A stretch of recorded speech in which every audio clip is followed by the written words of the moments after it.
he is one of the greatest players ever, if we're keeping it real.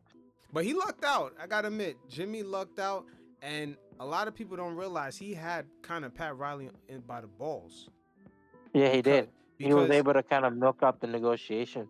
yeah, he did because apparently you know that rule with the players association. You know how the players have to play the games. Yeah, You know they're forced. What is it called? The player rule where the star player on the team has to play. They can't actually load manage. They actually have to have an yeah. injury. What was that That was called a again? recent rule. The player participation policy. Yeah, Yeah, where your star player can't sit him out for no reason unless he's really hurt. So Jimmy was kind of hiding behind that. And the Heat were looking for like little trinkets to suspend him to keep him away from the team. But that rule was kind of forcing them to play him. That's why he got suspended so many times. yeah. They try to find every loophole to make sure that he doesn't play, right? And I think like also I think that's why they instigated the whole situation with they instigated the whole situation with Eric Spoelstra deciding to put Highsmith as a starting small forward. Mm-hmm. Yeah, but at this trade deadline, I'm shocked how the Warriors they were perceived like a little hoe, man. They were all over the block trying to get trying to get hollered Yeah, at, man. The Warriors were they were just desperate. they were desperate, man. They were desperate. They've been desperate since Well, I think last this year. showed the desperation. To be honest with you, like the fact they were very, like a lot of teams were hesitant to make that Jimmy trade, right? Mm-hmm. And the most desperate team was able to kind of like extend them on the spot. They have been desperate since last season. Chasing Well, yeah, this LeBron, chasing extension Paul showed that George. this extension showed that like, they're like fuck it, like either this or nothing. Like we have nothing really to stand on.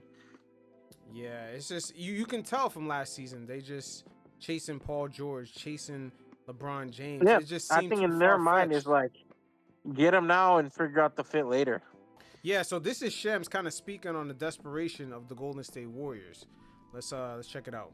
The Warriors are legitimately calling about every All-Star player. You just name the All-Star player. The Warriors have probably called it. And Paul George, they have called it. They made calls on every star, and that of course includes players like LeBron, players like Kevin Durant, players like Jimmy Butler. They are making calls. They are dead set on trying to find another star player, superstar player with Stephen Curry. That is another subplot to this trade deadline as well.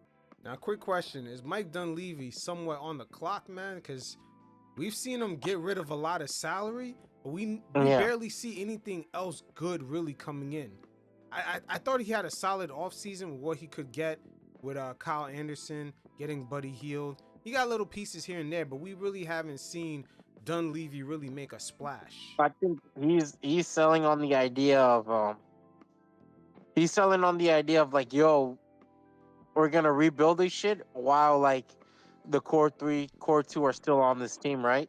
And I think that's where like a lot of fans and a lot of players talked about it, how it's not sustainable. I remember I was watching, or you might have had it on the last episode where Andre Iguodala talked about how he was early on in the criticisms of how this shit will never work. Yeah, it seems like they're really stuck on that two timeline. And I'm telling you, one thing Dunleavy really underestimates is how Kaminga possibly feels disrespected. Of course, man, because when you're a young player, right, you want to play basketball, correct? And so when your front office keeps bringing in players that kind of like take your position, right? You're bound to get salty. Like if you're Kaminga right now, aren't you salty about like they have money to spend on Jimmy Butler, and not only that, he's gonna take your spot? Why True, wouldn't you be the heated? optics don't look good. And then the same thing Yeah, played out with Klay Thompson. They didn't give him an yeah, extension. They gave other guys extensions, and things got bad, man. And this is all under Dunleavy's watch. This is all under his watch. Dunleavy seems like yeah. you know, he's really underestimating the optics of Because like certain contract talks.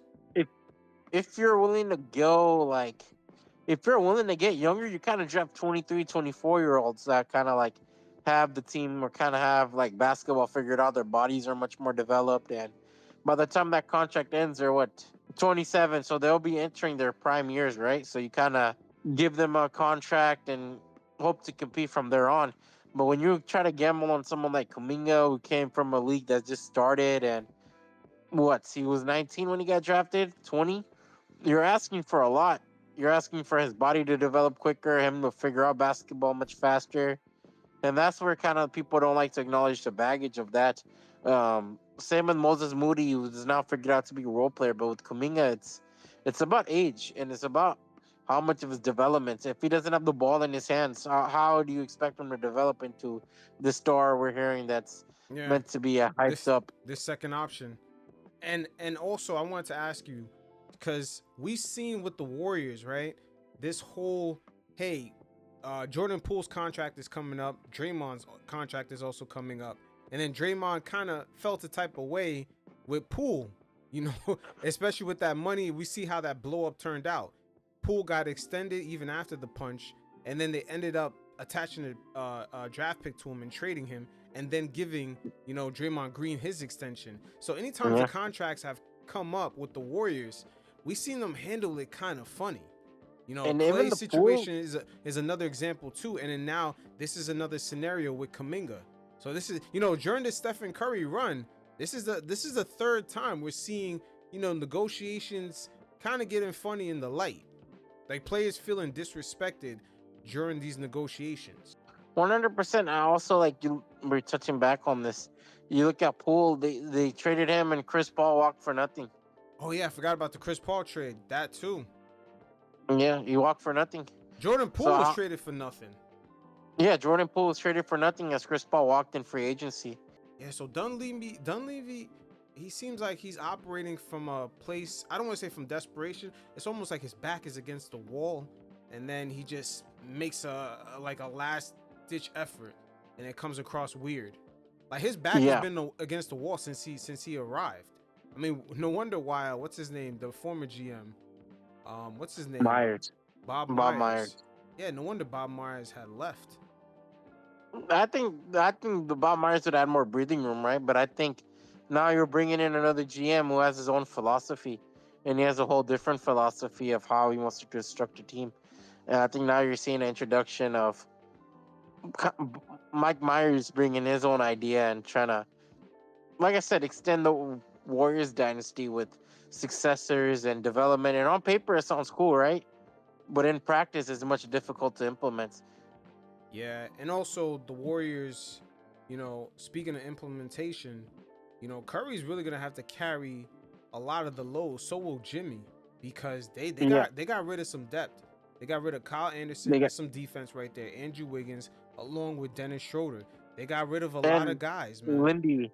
Lindy got traded to the Pistons. Yeah, So a lot of significant depth has been. That's why I think the Warriors are going to be aggressive. The buyout market, where a lot of players are getting bought out. I think I just saw Torian Craig already get bought out. So, and he got signed with the Celtics. So they're going to have to really spend on the buyout market. And I don't even know if there's a significant player on the buyout market yeah, I don't think so either. All because right, I don't think like Chris Middleton will be available in the buyout market. no, he's not. He's gonna be there long Yeah. term.